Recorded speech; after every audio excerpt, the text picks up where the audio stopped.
Hey everybody, I'm Matt. This is the 10-Minute Bible Hour podcast, and by my count, this is a year. And we're on Matthew chapter 11. We've been working on Matthew for a year, and we're through 11 chapters. Hopefully that isn't discouraging to you. That's encouraging to me. Well, let me put it this way.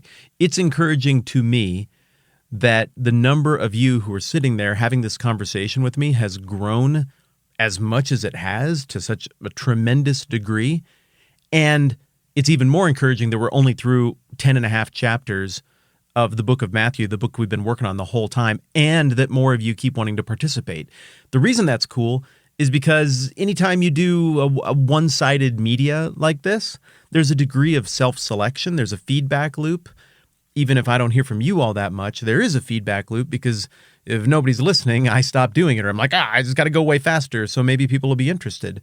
But when you're grinding through the material with the ebb and flow of the deeply historical passages where we're off talking about Roman emperors and ancient Near Eastern magic practices and who knows what, and then we get into deep water theology speech the next week, and we're looking very closely to try to parse out what Jesus is saying in this phrase or that phrase. I mean, that's a dramatic ebb and flow. It's a very deep dive, and yet here we are with a whole bunch more of us hanging out together, having this conversation a year after we started than when we did start. So for those of you who were here on day one, and you've been here every day since then, I am giving you the gold star sticker of perfect attendance.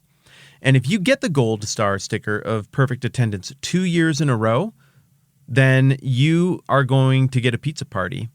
And the pizza party is something that you can have at the time of your choosing at your own expense, and you can invite whoever you would like. But you cannot have that pizza party yet. You have to have perfect attendance for another year. But congratulations on your 1 year perfect attendance star. For those of you, seriously, who've been here from the beginning, you're awesome, and I like you. I need to talk more about that in just a second. For those of you who've jumped in along the way and gone back and binged through the whole thing, I've heard from a lot of you who have done that. Thank you. What an enormous commitment to say, I want to understand this book of the Bible better. I want to be a part of this conversation. I'm going to throw some extra time at it to get up to speed and jump in. To those of you who are here for the first time, or you've just been hanging around for a little bit, and you're like, I'm still sizing it up. I don't know if I want to go back and catch all the old stuff or not. Hey, whether you jump in part way or go back and pick up the old, whatever the case, you're here and we're hanging out on the internet. And a time where hanging out together in any capacity is a pretty awesome, pretty redeeming thing. And I think it's even awesomer that we are a diverse group of people who think very different things. I mean, I know there are a ton of you who even reject the most basic premise of the document we're studying, which is the idea that there is a God and that there is a God behind this text. And yet here you are churning through it with those of us who look at it and say, no, I think there's something supernatural about this thing. I think there is a God behind it. My point is, it's been a cool year, and I like you. And I know that might seem like an odd thing to say because most of us have not interacted, but I do like you, and I feel like I'm informed in saying that I like you because there is a feedback loop. If I am putting stuff like this into the microphone and on the internet every day, and you are still here hanging out with me, that means you're a person who cares about ideas, you're a person who's not snobbish about the fact that we live in the here and now, but you have respect for what's come before us and understand that what has come before us has made us us, and you want to unwrap that and understand it better. If you're still here, it also means that you have a sense of humor, sometimes because you're laughing at things that maybe happen here that are sort of funny, and sometimes because you've got a good enough sense of humor to just roll your eyes and move on when it's not funny and it's dumb, but I'm laughing at myself. The bottom line is, I know I'm putting out deep dive daily Bible content, and there's a reason that there's not a ton of that floating around in the podcast world. And the fact that you have an appetite for it, and you have an appetite for framing the conversation this way, and the fact that you have an appetite for it, even understanding that we're probably not going to agree on every single little detail and we can just be cool with that and like each other anyway, it makes me like you. I put this stuff out, you consume it, tells me that we have a lot in common, and I appreciate you, and I enjoy your company, as weird as that sounds. So thanks for showing up all the times that you've shown up and lighting a fire under me to keep doing this and to keep thinking about this. And even though I've said thank you probably much longer than I meant to say thank you with this 1 year anniversary episode, we still have Bible to get to. So let's get cracking on that. But here's your high five for being awesome and for doing this with me for a year. Okay. So I'm the oldest kid in my family, and that means that I get a little extra responsibility. But also that means I get a little extra scrutiny and a little extra protectiveness from my parents growing up. And one of the things that happened when my younger sister and then later my younger brother came along is that they would leave me in charge a lot and I would do stuff. And at times I tried to push back on mom and dad, flex my argumentation muscles a little bit and be like, well, you didn't get mad at Mark for doing the exact same thing. What the heck? And they'd be like, Mark's a baby. You're old enough to have responsibility. He's a baby. He poops himself still. You can't possibly want to be compared to him. We expect more out of you because more has been put into you. Now, come on, get it together and quit making excuses. And I have great parents who were always equitable and always fair and did, I think, a wonderful job staying after us just the right amount, loving it up on us and taking it easy on us just the right amount. And the way they handled this little logical maneuver that I tried to make with pointing to how they treated my brother is just one more example of how great a job they did at parenting. They swatted that crap aside because it's nonsense. And intuitively, you know that argument is nonsense as well.